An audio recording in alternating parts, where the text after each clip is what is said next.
Bienvenido a través de la Biblia, un paseo de media hora a través de las Escrituras, enseñando verdades bíblicas profundas que cambian la vida de las personas. Ahora, aquí está su anfitrión, Les Felden. Buenas noches. Una vez más, es bueno ver a todos, y simplemente volveremos y retomaremos donde lo dejamos la semana pasada. Y para aquellos que nos ven por televisión, agradecemos que nos traigan a su sala y ser parte de nuestra experiencia en el aula. Ahora, si pueden acompañarme al capítulo 7 de Hechos, y recuerden que la semana pasada estábamos hablando sobre el programa profético del Antiguo Testamento, cómo una y otra vez el Antiguo Testamento lo expuso, que en el momento prescrito particular Cristo vendría, sería rechazado, ascendería, el Espíritu Santo descendería, luego vendrían los 7 años de tribulación y luego Cristo regresaría y establecería su reino. Pero como mostramos todos esos versículos, sabemos que ahora eso no sucedió todo. No había nada que fuera parte de la tribulación y que después de que el Espíritu Santo descendió, el programa del Antiguo Testamento simplemente se detuvo, el reloj de Dios se detuvo y ahora vamos a intentar mostrarles a través del libro de Hechos. Y nuevamente, esto no es un estudio en profundidad de Hechos, como aquellos de ustedes que han estado conmigo se darán cuenta, sino que simplemente vamos a mostrarles que la última parte de la tribulación será empujada hacia el futuro, sigue siendo futuro, y en ese interín Dios ha estado a través de la obra del Espíritu Santo llamando a un pueblo para su nombre. Ahora, para retomar eso un poco, saltemos al capítulo 7 de Hechos y recuerden que esto es aproximadamente 7 u 8 años después de Pentecostés. Pedro y los 11 han estado predicando con todo su corazón a la nación de Israel, sabiendo que nunca podrían salir a los confines de la tierra y predicar el Evangelio hasta que Israel primero se hubiera convertido. Pero Israel no se está convirtiendo. Israel va cada vez más en la dirección opuesta. Pero ahora en el capítulo 7, Esteban, que ni siquiera es uno de los 12, es más bien uno de los 7 diáconos que son designados por los 12 para encargarse de las cosas mundanas, como recuerdan, las viudas que no estaban recibiendo su parte justa, y así sucesivamente. Pero Esteban se destaca en este capítulo como un hombre lleno del Espíritu Santo.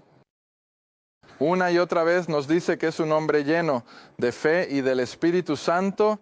Bueno, él lleva a Israel al lugar de darse cuenta de que toda su historia Dios los ha estado preparando para la venida de su Mesías y ellos lo han perdido. Y así él simplemente les habla con dureza. Y si bajan al versículo 52, donde él acusa a la nación ahora, y recuerden, él está hablando solo a los judíos, y les dice a la nación de Israel, incluso en el 51, oh, generación de dura cerviz e incircuncisos de corazón y oídos, siempre resistís al Espíritu Santo, como hicieron sus padres. ¿Hacéis que profetas no persiguieron vuestros padres? Han matado a aquellos que anunciaron la venida del justo. Pasamos por esto en una de nuestras clases. Alguien preguntó sobre el pecado imperdonable. Y siempre les digo a las personas, no se preocupen por el pecado imperdonable. No nos afecta en esta era.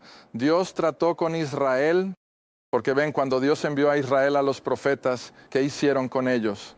Los mataron. Y luego, de acuerdo con la parábola que Jesús dio del labrador que arrendó su viña, ¿recuerdas? Y luego el padre dijo, o el labrador dijo, bueno, enviaré a mi hijo y seguramente lo escucharán. ¿Qué hicieron con el hijo? Bueno, lo mataron. Esa fue la rechazada del padre. Rechazaron al hijo. ¿Y ahora qué van a hacer con el Espíritu Santo? Bueno, creo que en este capítulo 7 de los Hechos, Israel tiene la oportunidad ahora de escuchar y estar bajo la influencia de la tercera persona de la Trinidad, el Espíritu Santo. ¿Y qué hacen? Lo apedrean. Ese es Esteban. Así que ahora bajas y Esteban se está acercando a Israel a través de la obra del Espíritu Santo. Y él dice, han matado a los que mostraron antes la venida del justo, de quien ahora ustedes han sido los traidores. Y ¿cuál es la palabra? Asesinos. quiero decir, es tan claro como se puede expresar. Lo mataron, lo asesinaron. Versículo 53. Ustedes se implica que han recibido la ley por disposición de ángeles y no la han guardado. Ahora el versículo 54, y cuando ellos, los judíos de su audiencia, oyeron estas cosas, fueron cortados al corazón y le crujieron los dientes. Pero él, y aquí viene de nuevo, lleno del Espíritu Santo, miró fijamente al cielo y vio la gloria de Dios, y vio a Jesús de pie a la diestra de Dios, y dijo, he aquí, veo los cielos abiertos y al Hijo del Hombre de pie a la diestra de Dios. Ahora siempre pensamos en él como que sentado a la diestra de Dios. Pero el judío también sabía que si estaba en algún lugar debía estar sentado, y el hecho de que estuviera de pie implicaba que estaba listo para regresar, porque el Antiguo Testamento hablaba de ello, que se sentaría a la derecha del Padre hasta que sus enemigos fueran su estrado. Y luego uno de los salmos dice a la nación de Israel, entonces que él se levantaría, en otras palabras, se pondría de pie y luego estaría listo para venir y tratar con su pueblo. Y el judío lo entendió, ¿ves? Y así cuando Esteban dice, lo veo de pie a la derecha de Dios, entonces, cuando oyeron eso, gritaron con gran voz, se taparon los oídos y corrieron hacia él unánimemente, lo echaron fuera de la ciudad y lo apedrearon, y los testigos dejaron sus ropas a los pies de un joven cuyo nombre era Saulo. Ahora vamos a ver un cambio de operación, y aquí se le presenta como el perseguidor de estos creyentes judíos, y él ha estado liderando esto.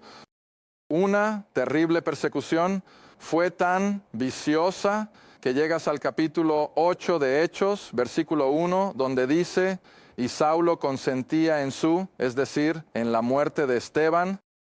Y en ese momento hubo una gran persecución contra la iglesia. Ahora tenemos que tener cuidado con cómo usas esa palabra iglesia. La palabra griega es eclesia.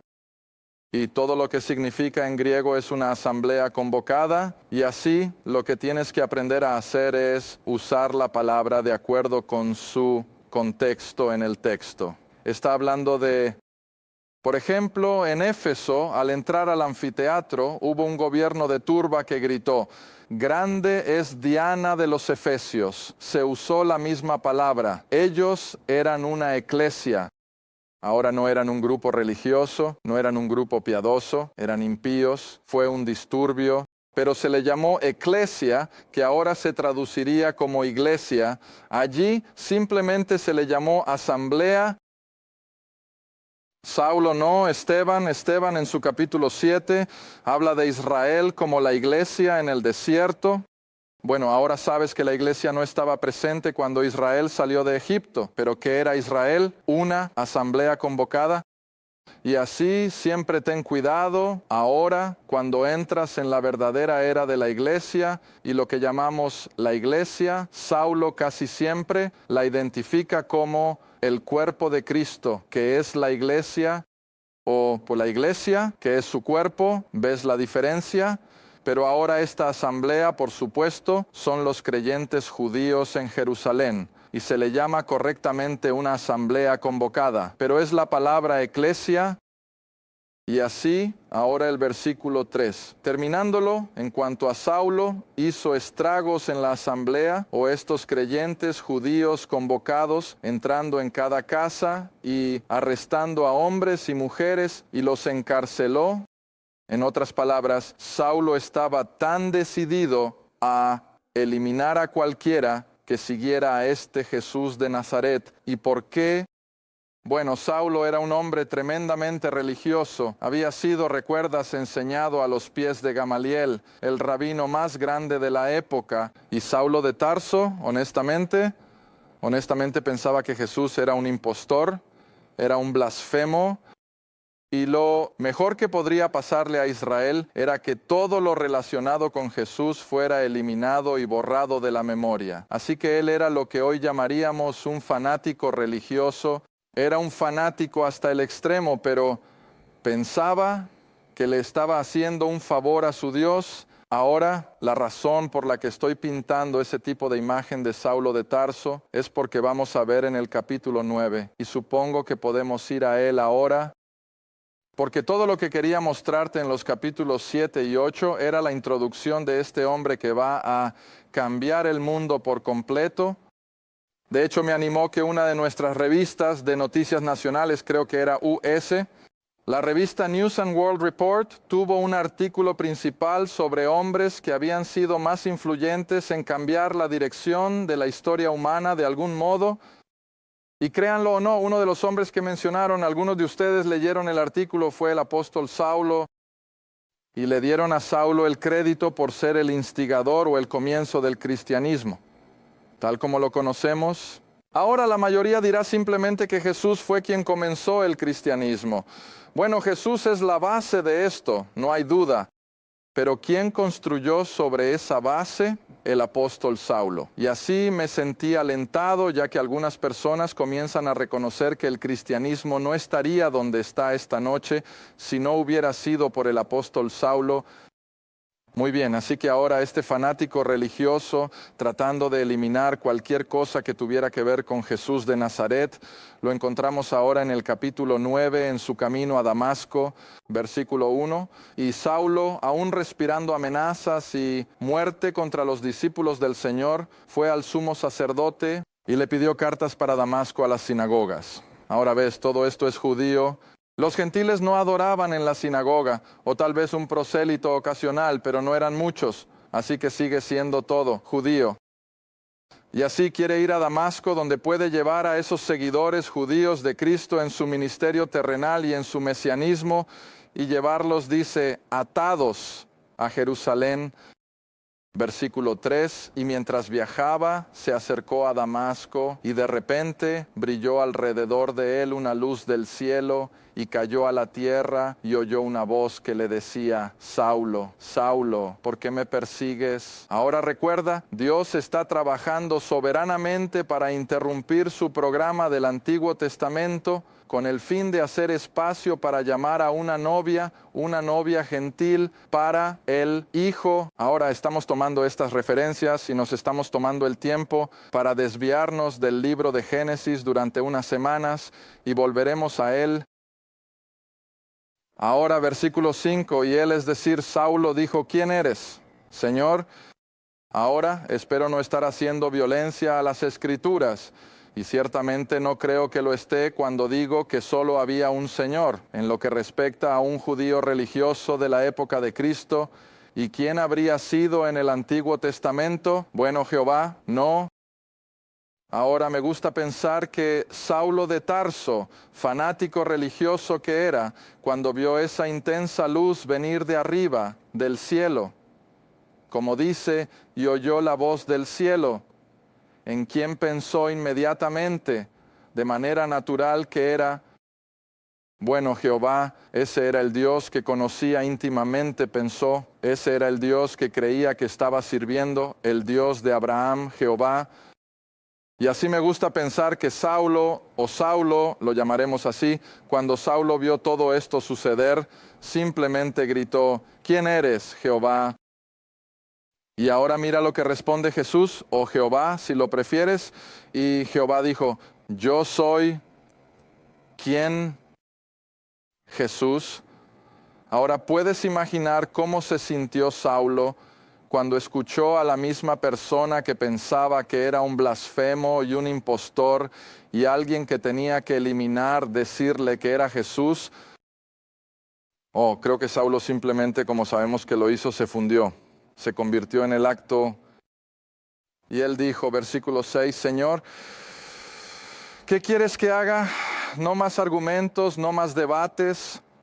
De repente se dio cuenta de que estaba tratando con ese Jesús que pensaba, que odiaba, y si lo reconoció por quien realmente era, el Jehová del Antiguo Testamento. Y por eso siempre estoy enseñando allí. Nunca pierdas de vista el hecho de que Jehová, ese Dios Hijo en el Antiguo Testamento, es Cristo en el Nuevo. No hay diferencia en su personalidad. La única diferencia es que se ha hecho carne.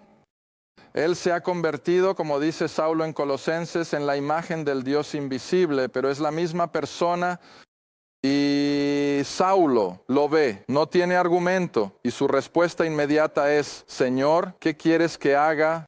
Está bien, ahora conoces el resto de la historia, pero ahora quiero que bajes al versículo 10, donde había un cierto discípulo de Damasco llamado Ananías, y al él, Ananías. El Señor le dijo en una visión: Ananías. Y él respondió: He aquí, aquí estoy. Y el Señor le dijo: levántate y ve a la calle que se llama Derecha y pregunta en la casa de Judas por uno llamado Saulo de Tarso, porque he aquí, él ora y ha visto en una visión a un hombre llamado Ananías que entra y le pone la mano para que reciba la vista. Entonces Ananías respondió: Señor, he oído de muchos sobre este hombre, cuánto mal ha hecho a los santos en Jerusalén, a los seguidores judíos de Cristo. Y aquí tiene autoridad de los principales sacerdotes para atar a todos los que invocan tu nombre. Pero el Señor le dijo: ahora mira esto es antes de que Saulo siquiera haya salido de su ceguera temporal. Y el Señor le dice a Ananías, versículo 15, ve camino. No discutas conmigo, Ananías, simplemente ve y haz lo que te digo. Ve tu camino, porque él, Saulo, es un vaso escogido para mí, para llevar mi nombre ante quién, gentiles, ¿ves? Ahora, si tienes alguna idea de cómo se sentía el judío acerca de los gentiles, vuelve conmigo al capítulo 22. Tal vez hayamos hecho esto en un programa anterior, pero muy pocos lo recordarían. Así que si vuelves al capítulo 22 solo para tener una idea de cómo se sentía el judío promedio en ese momento acerca de los gentiles. Ahora quieres recordar, los judíos estaban inmersos en todo esto, estaban inmersos en el pacto de Abraham, estaban inmersos en la ley de Moisés, y aunque no entendían mucho de ello, se dieron cuenta de que eran un pueblo elegido por el pacto y que los gentiles no tenían parte en esa relación. Muy bien, ahora en el capítulo 22 de Hechos, si bajas al versículo 17, donde Saulo, como ahora lo llamamos, se dirige nuevamente a una enorme multitud judía allí en Jerusalén y les está explicando lo mejor que puede a sus compañeros judíos cómo Dios le mostró quién era Jesús, y vuelve a relatar su experiencia de conversión. Y ahora llega al versículo 17 y dice: y aconteció que cuando volví a Jerusalén, incluso mientras oraba en el templo, estaba en éxtasis. Y lo vi, es decir, a Jesús diciéndome: apresúrate, sal rápidamente de Jerusalén, porque ellos, los judíos, no recibirán tu testimonio acerca de mí. Pero Saulo dice: respondí al Señor diciendo: ellos saben que yo encarcelé y golpeé a cada sinagoga de los que creían en ti, y cuando se derramó la sangre de tu mártir Esteban, yo también estaba consintiendo en su muerte, y guardé las vestiduras de los que lo mataron. Pero él me dijo: Jesús ahora responde a Saulo: ve, sal de Jerusalén, porque te enviaré lejos a los gentiles. Y ahora mira el siguiente versículo. Y le prestaron atención, lo escucharon hasta esta palabra, ¿qué? Palabra, gentiles. Y cuando apenas pronunció la palabra gentiles, levantaron sus voces y dijeron: fuera de la tierra a tal hombre, no es justo que deba vivir. Ahora esa era la mentalidad de los judíos de esa época. Y mira, no estaban tan equivocados. Veremos un versículo en Efesios. No tengo tiempo ahora, pero lo estaremos viendo en el siguiente. Así que regresa a Hechos capítulo 9. Hechos capítulo 9. Ahora, por supuesto, Saulo sin duda alguna termina bajo el techo, creo, de Ananías. Y en el versículo 17, Ananías fue y entró en la casa, y poniendo sus manos sobre él, dijo: hermano Saulo, el Señor, incluso Jesús, que se te apareció en el camino cuando venías, me ha enviado para que recibas la vista y seas lleno del Espíritu Santo. Y luego en el versículo 18, cayeron de sus ojos como escamas, y recibió la vista al instante, se levantó, fue bautizado, y eso estaba, por supuesto, en línea con el programa judío que comenzó con Juan el Bautista. ¿Recuerdas? Y luego recibió comida, y ahora en el versículo 20, y al instante predicó a Cristo, ¿dónde? En las sinagogas, no salió al mercado gentil, y se acercó a los gentiles. Va a la sinagoga, sigue siendo solo judío. Y va a las sinagogas y predica a Cristo que Él es el Hijo de Dios. Ahora, míralo con atención. Predica a Cristo como el Hijo de Dios que murió por mí y resucitó de entre los muertos. No es lo que dice, ¿verdad? Bueno, eso es lo que mucha gente piensa que debería decir. Pero Saulo o Saulo, aquí saben algo de un evangelio basado en la muerte y resurrección. No. Ahora, solo para mostrarte cómo esto estaba en perfecta alineación con lo que ha estado presente desde la primera aparición de Cristo o incluso de Juan el Bautista, regresa conmigo al Evangelio de Mateo, capítulo 16. Mateo 16. Y ahora hemos tenido a Cristo casi terminando sus 3 años de ministerio terrenal. Los 12 han estado con Él casi constantemente. Y es hora de ir a Jerusalén y ser abordado para la crucifixión. Pero ahora todavía están allí en el área de Cesarea de Filipo, al norte de Jerusalén. Versículo 13. Y así, cuando Jesús llegó a la costa o las fronteras de Cesarea de Filipo, preguntó a sus discípulos diciendo, ¿quién dicen los hombres que soy yo, el Hijo del Hombre? Versículo 14, y ellos dijeron, bueno, algunos dicen que eres Juan el Bautista, otros que eres Elías, otros que eres Jeremías o uno de los profetas. Pero él les dijo, ¿pero quién? ¿Decís vosotros que soy yo? Y Simón Pedro respondió y dijo, ahora escúchalo, tú eres él, Cristo, el Hijo del Dios viviente, que murió por mí y resucitó. No es lo que dice. Entonces, ¿qué sabe él? Que Jesús es el Cristo, el Mesías, el Hijo de Dios. Punto. Eso es todo lo que saben. Ahora, ¿estaba Jesús satisfecho con esa respuesta? Por supuesto que sí. Eso es todo lo que podían saber hasta ese momento. Ahora sigue leyendo. Y Jesús respondió y dijo, bienaventurado eres tú. ¿Ves? Él no. Lo mejora por no saber. Él está completamente de acuerdo con su respuesta y dice, bienaventurado eres tú, Simón Barjoná, porque no te lo ha revelado carne ni sangre, sino mi Padre que está en los cielos. Ahora, si puedes venir a Hechos, una vez más, esta vez detente en el capítulo 8. Y esto, por supuesto, está ocurriendo antes de la conversión de Saulo en el capítulo 9. Y ese es un hecho importante a recordar. Ahora, en Hechos capítulo 8, Felipe ha estado en Samaria. Él ha estado predicando que Cristo es el Mesías allí. Y luego el Espíritu Santo lo dirige hacia el sur, a Gaza, y se encuentra con este eunuco etíope que ha estado en Jerusalén para adorar. Allí en el versículo 27.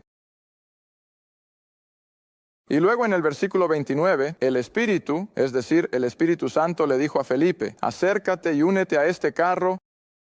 Y así Felipe corrió hacia él y lo oyó leer al profeta Isaías y le dijo, ¿entiendes lo que lees? Ahora, todos ustedes conocen el relato, cómo Felipe le explicó a este eunuco etíope de quién hablaba Isaías. Pero bajemos hasta el versículo 35, donde dice, Felipe abrió su boca y comenzó en la misma escritura, y le predicó a Cristo crucificado. No, mira, eso es lo que quiero que la gente vea. Asumimos tanto. Él no predica a Cristo crucificado. Ahora cuando entras en los escritos de Saulo, ¿qué dice Saulo? Pero nosotros predicamos a Cristo crucificado. Pero mira, aquí no pueden hacer eso todavía. No se ha revelado como evangelio, y así Felipe, en perfecto acuerdo con lo que Pedro entendía que Jesús era el Cristo, Felipe abrió su boca y le predicó a él Jesús. Y llegas al versículo 36. El eunuco dijo, mira, aquí hay agua, ¿qué impide que yo sea bautizado?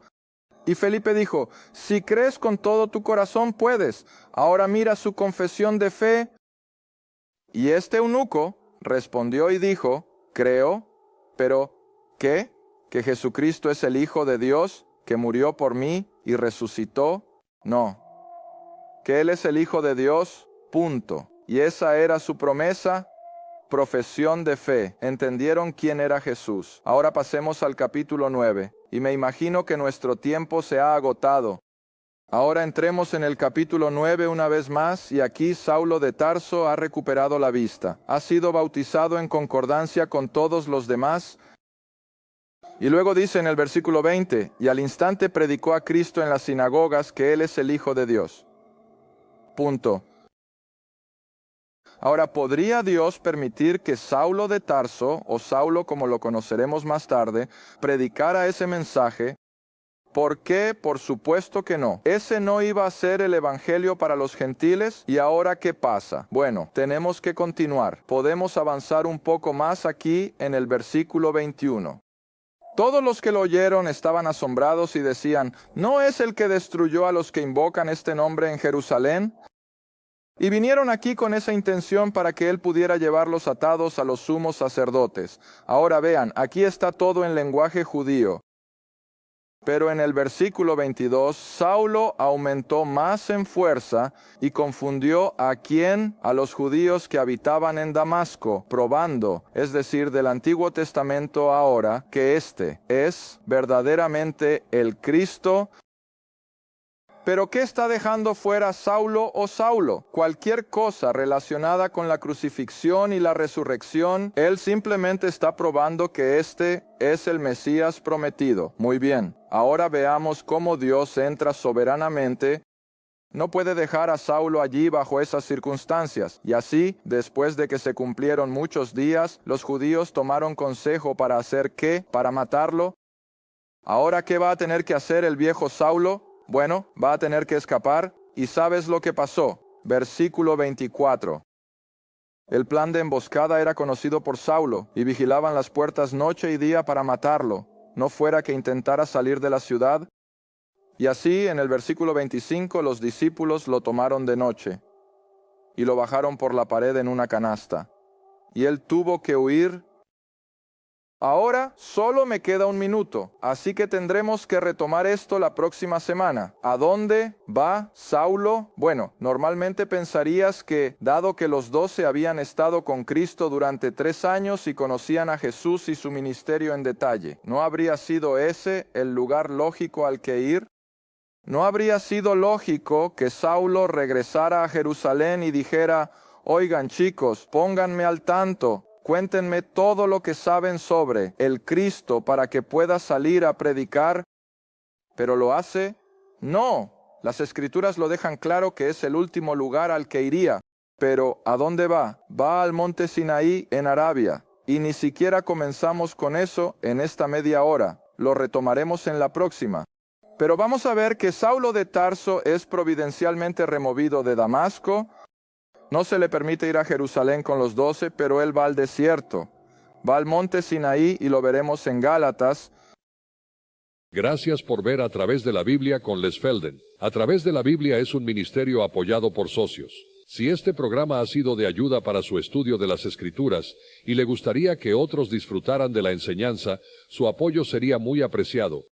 Escríbanos a Les Feldick Ministries, Ruta 1, Caja 760, Quinta, Oklahoma, 74552, o llame al 1-800-369-7856. Recuerde, todos los programas están disponibles en forma impresa, en casete de audio y en cinta de video. Asegúrese de sintonizar la próxima vez A Través de la Biblia con Les Felden.